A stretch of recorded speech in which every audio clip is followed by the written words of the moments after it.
90.4 FM पर अब आप सुनेंगे समाचार पत्रों की सुर्खियां आरजे अनिल के साथ।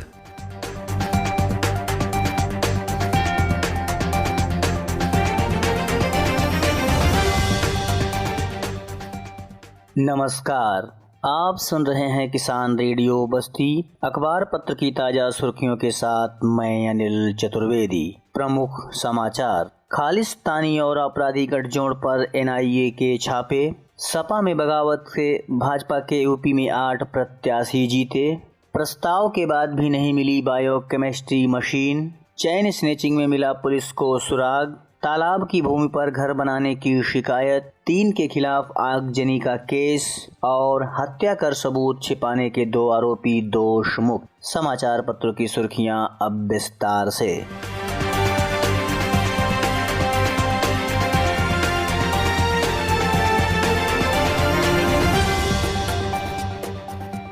नई दिल्ली, एनआईए ने खालिस्तान से जुड़े मामले में मंगलवार को पंजाब में 14 और राजस्थान में 2 स्थानों पर छापेमारी की। यह कार्रवाई अगस्त 2022 से दर्ज 5 मामलों में एनआईए की चल रही जांच का हिस्सा है।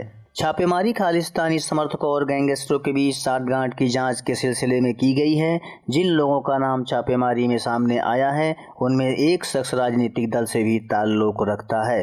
जानकारी के मुताबिक एनआईए ने आतंकवादी गतिविधियों में संलिप्तता के लिए 6 व्यक्तियों को निशाना बनाया है। लगभग 3-4 घंटे तक चले ऑपरेशन के दौरान कई दस्तावेज जब्त किए गए। साथ ही कुछ लोगों को 5 मार्च को एनआईए कार्यालय में उपस्थिति होने के लिए कहा गया है। लखनऊ, उत्तर प्रदेश में राज्यसभा की 10 सीटों के लिए मंगलवार को हुए मतदान में सपा विधायकों ने जमकर क्रॉस वोटिंग की। सपा के विधानसभा में मुख्य सचेतक मनोज पांडे समेत 7 विधायकों ने खुलकर भाजपा के पक्ष में वोट किया।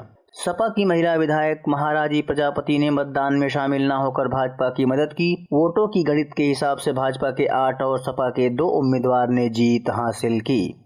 अखिलेश यादव ने सपा की क्रॉस वोटिंग का ठीकरा भाजपा की जोड़ तोड़ की राजनीति पर फोड़ते हुए डराने, धमकाने और लुभाने का आरोप लगाया। बगावत करने वाले सपा सदस्यों ने से अंतरात्मा की आवाज और भाजपा ने प्रधानमंत्री नरेंद्र मोदी की नीतियों से प्रभावित होने की बात कही। बस्ती जिला महिला अस्पताल के पैथोलॉजी में लगी बायोकेमिस्ट्री मशीन पुरानी हो गई है। इससे वह बार बार खराब हो रही है। इसकी वजह से अस्पताल में ब्लड जाँच कार्य प्रभावित होता है। व्यवस्था में सुधार के लिए नई मशीन का प्रस्ताव भेजा गया, लेकिन अभी तक मशीन नहीं आई। इससे औसत से अधिक जांच नहीं हो पाती। इससे मरीजों को सांसत झेलनी पड़ रही है। 7 साल पहले जिला महिला अस्पताल में LFT, KFT, RFT शुगर व लिपिड प्रोफाइल टेस्ट के लिए बायोकेमिस्ट्री मशीन दी गई। पहले 200 से 300 जांच हो जा रही थी और मशीन गर्म व बंद नहीं होती थी। धीरे धीरे मशीन पुरानी हुई तो गर्म होकर बीच बीच में रुक जाना और बंद होने के साथ ही अंदर के पार्ट में खराबी आना शुरू हो गया। इससे जाँच की गति भी 100 से कम हो गई है।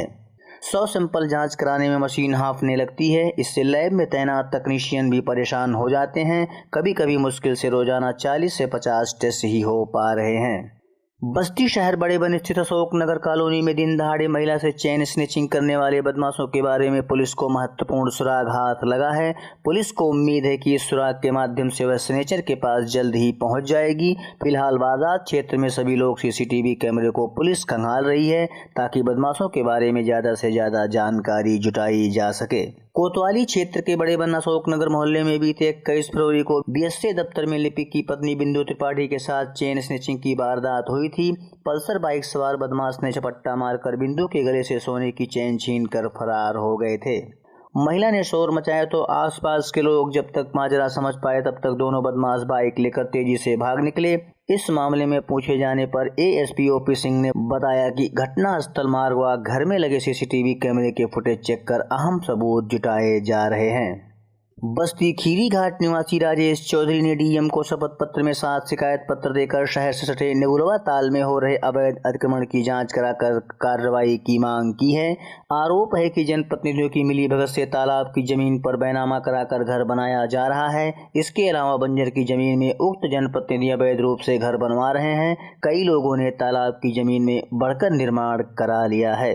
उक्त तालाब से अतिक्रमण हटवाने के लिए प्रशासनिक अधिकारियों ने वहां का निरीक्षण कर कई बार अल्टीमेटम दिया है, लेकिन बाद में कार्रवाई ठंडे बस्ते में चली जाती है।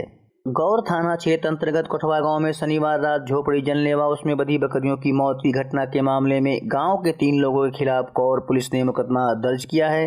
प्रभारी निरीक्षक उपेंद्र कुमार मिश्र ने बताया कि कोठवा गांव निवासी रामदास मुबारक अली और खातून निशा के खिलाफ केस पंजीकृत कर विवेचना की जा रही है।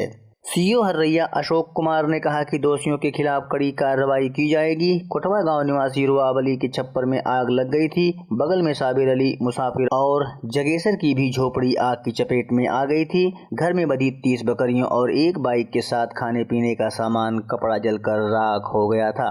बस्ती अपर सत्र न्यायाधीश विशेष न्यायाधीश ईसी एक्ट अनिल खरवार की अदालत ने 7 साल पुराने केस में हत्या कर साक्ष्य मिटाने के आरोपी सईदुल्लाह उर्फ सईद और सुलेमान खां उर्फ बंटी को दोष मुक्त कर दिया है। घटना 6 अप्रैल 2017 की सुबह 10:30 बजे की बताई जाती है।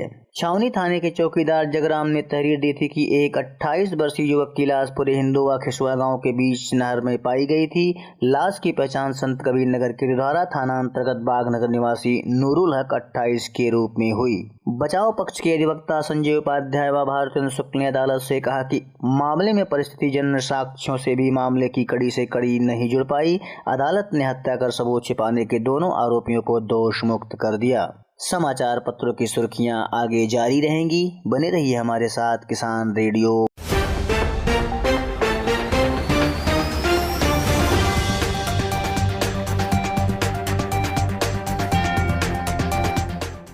समाचार पत्रों की सुर्खियों में एक बार पुनः आप सभी का स्वागत है। दिवंगत शिक्षक के परिवार को 60 लाख का सहयोग। बस्ती टीचर्स सेल्फ केयर टीम अपने एक दिवंगत सदस्य के नामनी के खाते में लगभग 60 लाख रुपए का भुगतान किया है। टीम के जिला संयोजक प्रमोद कुमार ओझा ने प्रेस विज्ञप्ति में माध्यम से बताया कि गौर ब्लॉक में तैनात शिक्षक व्यास चंद्र का निधन हो गया था। टीएससीटी के प्रदेश भर के सदस्यों ने उनकी पत्नी के खाते में 30-30 रुपए का सहयोग ऑनलाइन माध्यम से भेजा।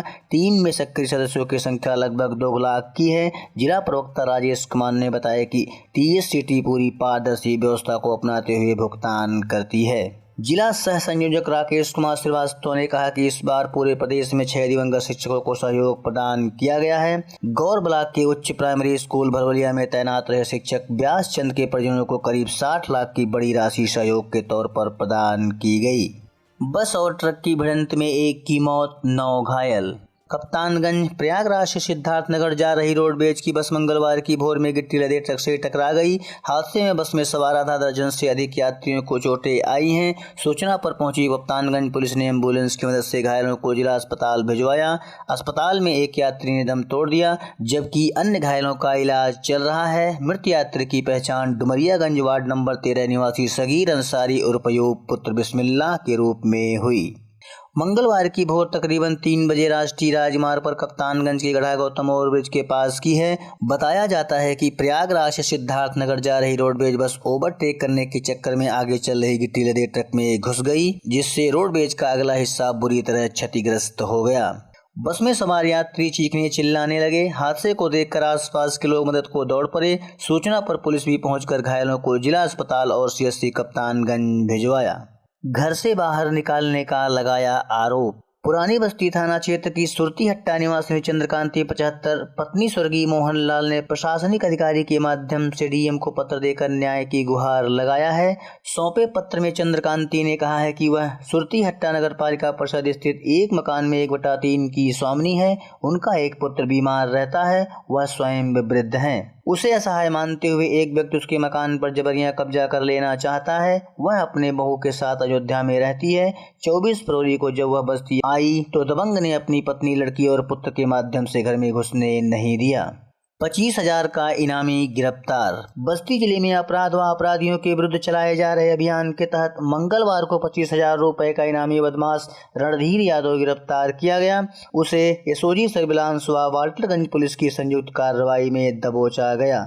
गिरफ्तार आरोपी रणधीर यादव जनपद अम्बेडकर नगर के राजे सुल्तानपुर थाना क्षेत्र के खरवैया गांव निवासी है। इसके ऊपर लूट, जालसाजी, एनडीपीएस एक्ट समेत दर्जन भर केस बस्ती, अयोध्या व अम्बेडकर नगर जिले में दर्ज है। इस बात की जानकारी देते हुए पुलिस कप्तान गोपाल कृष्ण चौधरी ने बताया कि इनामिया गैंगस्टर को वाल्टरगंज थाना क्षेत्र के गौरा तिराहे से संयुक्त टीम ने मंगलवार की सुबह तकरीबन 9:30 बजे गिरफ्तार किया। सोशल मीडिया की होगी निगरानी, आईजी। परिक्षेत्र के बस्ती सिद्धार्थनगर व संत कबीरनगर जिले के सोशल मीडिया सेल के प्रभारियों के आईजी आर.के. भारद्वाज ने मंगलवार को रेंज दफ्तर पर समीक्षा बैठक की। पुलिस महानिरीक्षक ने सभी प्रभारियों से कहा कि सोशल मीडिया के प्लेटफॉर्म और न्यूज चैनलों सतत निगरानी रखी जाए। ऑनलाइन शिकायत प्राप्त होने पर रिप्लाई देते वक्त संबंधित अधिकारी का पदनाम और मोबाइल नंबर जरूर अंकित किया जाए। सोशल मीडिया पर किसी भी प्रकार का भ्रामक सूचना प्राप्त होने पर तत्काल उसका खंडन करें। मीडिया की ओर से मांगने पर वीडियो बाइट अवश्य उपलब्ध कराए जाएं। गोष्ठी के दौरान तीनों जनपदों के सोशल मीडिया सेल के प्रभारीगण व उनके अधीनस्थ अधिकारी, परिक्षेत्र कार्यालय के सोशल मीडिया सेल प्रभारी निरीक्षक वीर बहादुर यादव उपस्थित रहे। समाचार पत्रों की सुर्खियां अब समाप्त हुई। नमस्कार।